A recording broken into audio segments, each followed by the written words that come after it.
All right, folks, the majority of white Americans say they believe white folks in general face discrimination because of their race. That's according to a new NPR-Robert Wood Johnson Foundation and Harvard T.H. Chan School of Public Health poll. That's a hell of a long name for a poll.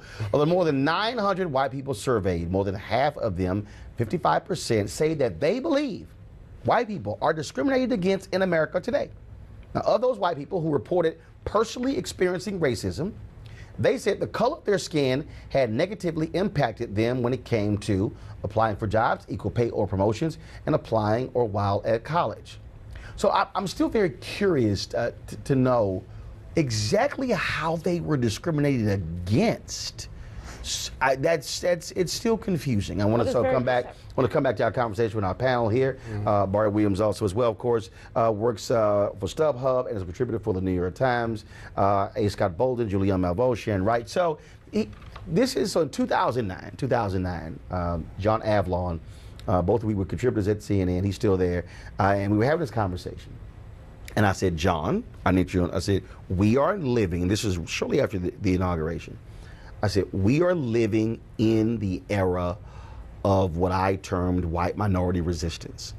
I said, I guarantee you, I said, and this is not going to be over the next 2, 3, 4 years. This is going to be over the next 30 to 50 years. Because by 2044, no one group will be a majority in this country. And I said the reality is you're going to have this increasing number of people who are going to say, oh my God, I'm being discriminated against, it's me, and they can't offer any factual evidence whatsoever. I mean, just none whatsoever.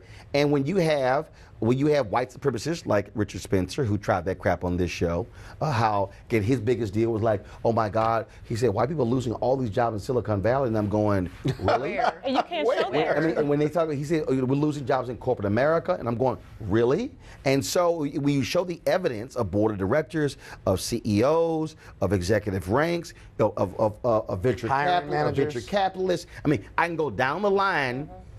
What they're actually saying is, we don't have as much power as we used to because a handful of people of color have gotten jobs. We even want those jobs. You know, Roland, it's white rage is what it is. It's their perceptual thing, and 45 has fed this, of somebody is taking something away from them.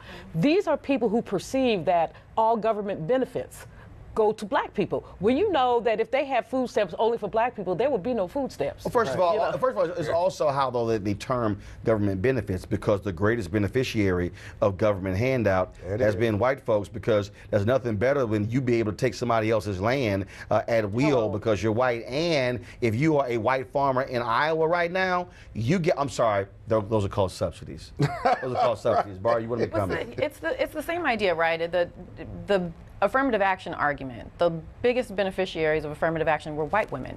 So the idea that the face of affirmative action has been black people is just completely false. And when you look at it in terms of, you having had Richard Spencer on and talking about, oh, we're losing all these jobs in Silicon Valley. The problem with Silicon Valley, the majority of the jobs in Silicon Valley are not held by people that look like me. They're held by white men. Oh, not the majority. We can go past majority. We can go way past majority. Matter of fact, we can go past 85%. You can go, but if you just look at the stats, and a white man raises on average $1.3 million for an app. A black woman raises $36,000. And that is that's good technology, something that's perfect. There's a woman that I did a Fast Company series, a three-piece trilogy on black women female founders. Then I did one on how they can circumvent how they don't get that funding, and the third piece on funders. Even black VCs, they have a hard time giving this money away because they have to get money from larger investors to give them money to start funds. So someone complaining about that is just ridiculous. Well, first, it goes beyond that, because when you talk about, again, I'll use Ava DuVernay as an example. She and I were having this conversation about the fact that she goes to Sundance with an unbelievable film, rave reviews, and okay, thank you very much, very good film. Yet, white male director has a film not as good. All of a sudden, he gets signed by major studios to do a 40 or 50 or $60 million film, when numerous directors turned down Selma because they said they could not direct that movie for $25 million. And she was like, I can. And she was talking about, she said, so do understand, here are unproven individuals who are immediately given major projects by Hollywood. And she just signed on, of course, the film that she's doing. She's the first woman of color to direct a live action movie that's a $100 million budget, because it's sort of the same thing. And that's the reality that we're living in. And these folks are walking around and they're getting backed up by nuts like Trump and the folks in this building right here who actually believe, Shannon, that, oh yeah, we're just losing out. I mean, we're getting screwed. I don't even understand in what world that could be possible. Again, I look at my kids, I look at my kids' friends, I look at the difficulties that they're having finding jobs, because they actually believe that, you know, if you work hard and you go and you get your degree and you do this, you too can do. And they're seeing that's not quite the way it is. Well, I think the issue is the rage is because you're actually being forced to compete now. Yes, that's what it is. It's a fear of actually competing against people who are prepared and educated and ready to hustle and hungry and will want to come for what's actually there. And at the end of and because, Scott, for all of these years, and let me be perfectly clear, this is not every single white person in America, but it's not ignoring the reality.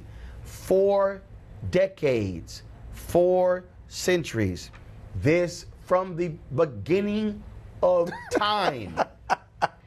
This nation was, these people need to understand, this nation was created for white male landowners, which means in 2017, white men who own major companies, who own law firms, who own tech firms.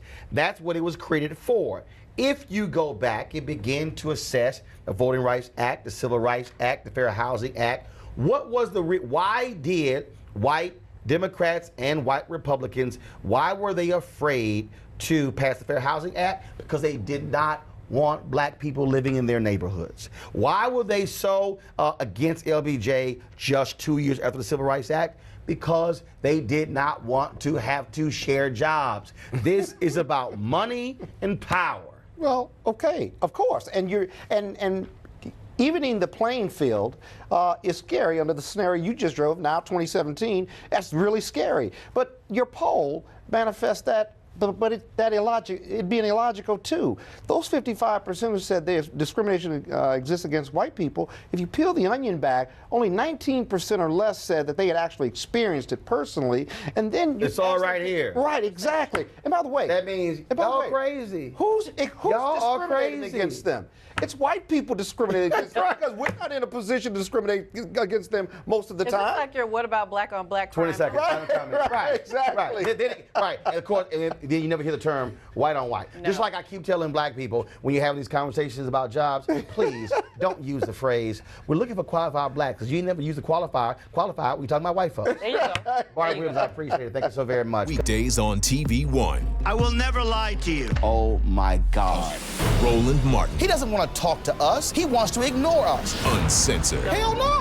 That ain't gonna cut it, boo. Unapologetic. No, that is fundamentally false. You are wrong. Unfiltered. He wants an America where we all look alike. He ain't talking about black people. Unrelenting. You better go work out, because you got a fight on your hands. NewsOne Now with Roland Martin. Weekdays at 7 a.m. on TV One.